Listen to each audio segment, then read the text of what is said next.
จับอยู่ฝ่ายพงมันโศกันอยู่มุงงงทนีห้องอยู่กลางดงถึงคิ้วมันลงหากินป่าเข็มบึงเกี่ยวเลี้ยงเข้าในนาถูกใจนักหนาเข้านางามสิ้นลมพัดทางเข้าไปหนึ่งลมพัดทางเข้าไปหนึ่งเข้านาเข็มบึงงามที่หนึ่งเราหันหากเป็นมีนวลน้องสาวผิวขาวเกี่ยวเข้ารวมกันตัดขาดกันเข้าในลานนี่คือสิ่งกันนี่คือตะวันบ้านเราลูกเกียงจับอยู่ฝ่ายพวงมันสู้กันอยู่มงงงทนีห้องกลางดงถึงคิ้วมันลงหากินป่าเต็มบึงเกี่ยวเลี้ยงเข้าในนาถูกใจนักหนาเข้านางามซึ่งลมพัดลมเข้าไปหนึ่งเข้านาเต็มบึงงามที่หนึ่งเราหันหากเป็นมีนวลน้องสาวที่ขาวเกี่ยวเข้าห่วงกันปัดพาดเดินขึ้นใส่ลานให้อยู่กันนี่คือตะวันบ้านนามาโฮมเพลงกันนี่คือตะวันบ้านนา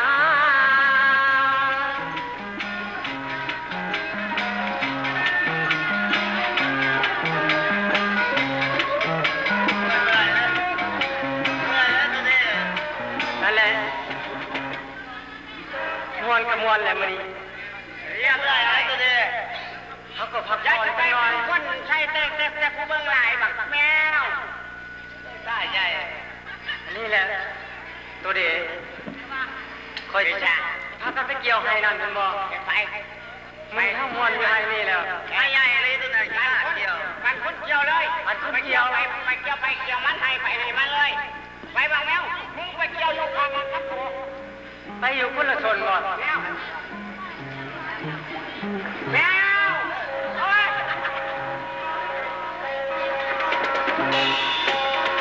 อย่าเลยตัวนี้เกี่ยวได้ไหนเ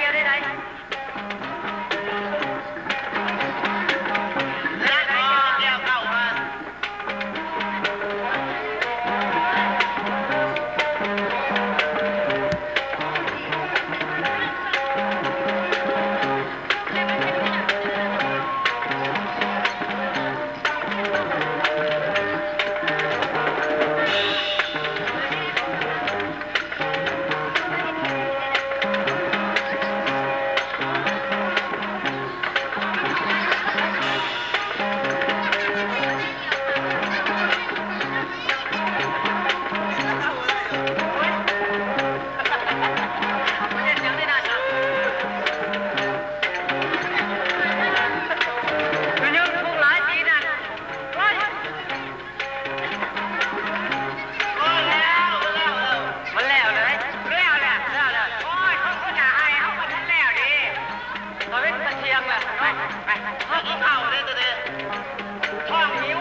ล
ข้ามวันนี้ได้หันห้ามขี่ง้อหรือเปล่าไม่ขี่ยังก็หาแม่หมดเนี่ยไอ้มันนี่เขาจึงพากันนั่งทาจะดีเลิศไปนั่งกันก็จะ